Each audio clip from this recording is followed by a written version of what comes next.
Marc Brody joins me from Madison, Wisconsin. He's the president of Panda Mountain, which works to conserve and restore the giant panda habitat with the U.S.-China Environmental Fund. Marc, welcome to the program. Thank you so much. Nice to be with you this evening. Why do you think China's panda diplomacy has been so successful in every corner of the world? Well, I think as the program just stated, pandas are perhaps the most lovable thing on the planet. And you go back to 1972, Pat Nixon, wife of President Richard Nixon, she fell in love with pandas in her visit to the Beijing Zoo. And as a gesture of building relations between the two superpowers, China offered her personally a gift. And she then passed on that panda to the National Zoo in Washington, D.C., and that was really the beginning of the modern-day panda diplomacy. So I mean, they're just a wonderful symbol. So how much have things changed since 1972 when it comes to panda diplomacy? Well, I think that's a great question, and it's a really interesting time on the planet. We now have a new twist in geopolitics where in 72, China was really an enigma, unknown to the world, quite isolated. And today, China is showing global leadership on environmental issues. And oddly enough, in 1972, the U.S. had just created the U.S. Environmental Protection Agency.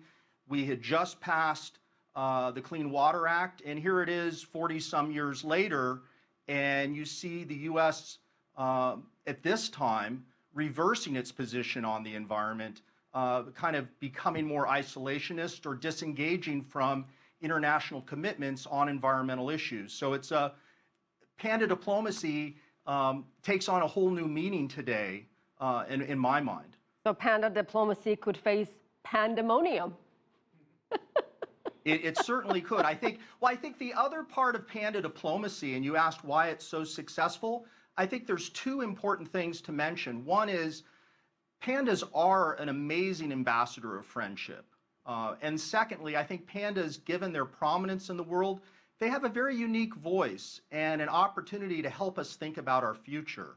So, I mean, if I may, I'd continue on that, but go ahead and ask another question. So I had a couple of questions to ask you. How are these various countries chosen when pandas, when pandas go to different countries? And how much of an adjustment is it for pandas like Bao Bao that move from Washington to Chengdu?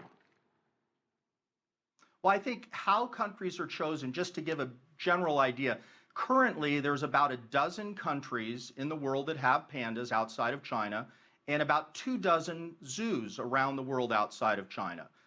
Countries go through a complex process, a panda loan program today, where they have to make a significant commitment to provide quality facilities, care for the pandas, and then commit themselves to some type of conservation and education initiative.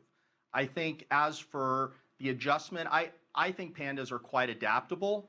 And I actually think maybe if they get the right apples, they'll do just fine. But I don't think it's really that tough on the pandas.